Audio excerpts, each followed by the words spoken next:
Nous allons vous expliquer comment ajouter un circuit lave-vaisselle sur une rangée de votre tableau électrique. Pour assurer la protection des occupants du logement, il est obligatoire d'avoir au minimum 2 interrupteurs différentiels, souvent installés en début de chaque rangée du tableau. En cas de détection d'une fuite de courant, il déclenche, mettant hors tension tous les circuits associés.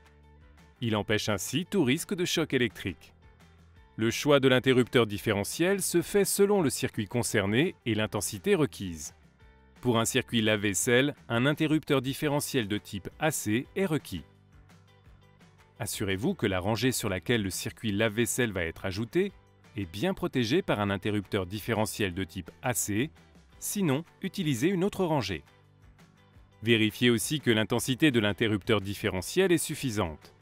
Sinon, changez-le ou ajoutez-en un nouveau sur une autre rangée. Vous pouvez alors ajouter votre circuit dédié lave-vaisselle. Attention, la norme impose qu'un seul appareil soit associé à un disjoncteur d'une intensité de 20 A maximum pour protéger ce circuit et que des fils de section 2,5 mm² minimum soient utilisés pour accorder ce disjoncteur.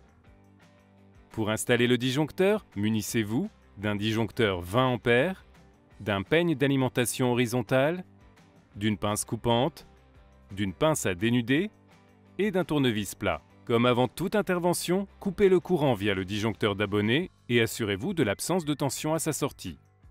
Coupez ensuite l'interrupteur différentiel situé en tête de la rangée sur laquelle vous allez ajouter le circuit lave-vaisselle. Enlevez le capot du tableau électrique et clipsez le disjoncteur sur le rail. Préparez le peigne d'alimentation, retirez la protection plastique et coupez le peigne de façon à obtenir 2 longueurs de 2 dents chacune. Repositionnez la protection plastique et coupez l'excédent en laissant 2 à 3 mm. Retirez les peignes déjà en place sur la rangée et remontez-les en les décalant d'un demi-module vers la gauche pour libérer 2 bornes. Grâce au double borne automatique Legrand, vous avez la possibilité d'utiliser indépendamment l'une ou l'autre des 2 bornes pour faciliter le repiquage. Insérez les 2 morceaux de peigne dans les bornes libérées. Un morceau avec côté bleu visible sur les bornes de neutre, un morceau avec côté noir visible sur les bornes de phase. Vérifiez que les protections plastiques cachent bien les extrémités des peignes. Vous pouvez maintenant raccorder les fils du nouveau circuit lave-vaisselle. Commencez par dénuder chaque fil sur 12 mm.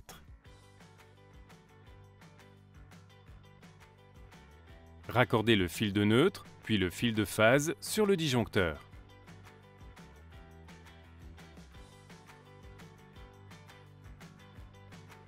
Raccordez ensuite le fil de terre sur le bornier de terre du tableau. La norme impose l'identification des circuits. Repérez avec une étiquette le circuit lave-vaisselle que vous venez d'ajouter. Retirez les obturateurs du capot et enlevez-en un. Remettez les obturateurs en place, remontez le capot et repérez le nouveau circuit lave-vaisselle sur le bandeau de repérage du capot. Raccordez ensuite votre lave-vaisselle au circuit d'alimentation nouvellement créé via une prise de courant 2 pôles plus terre 16 A dédiée à cet appareil.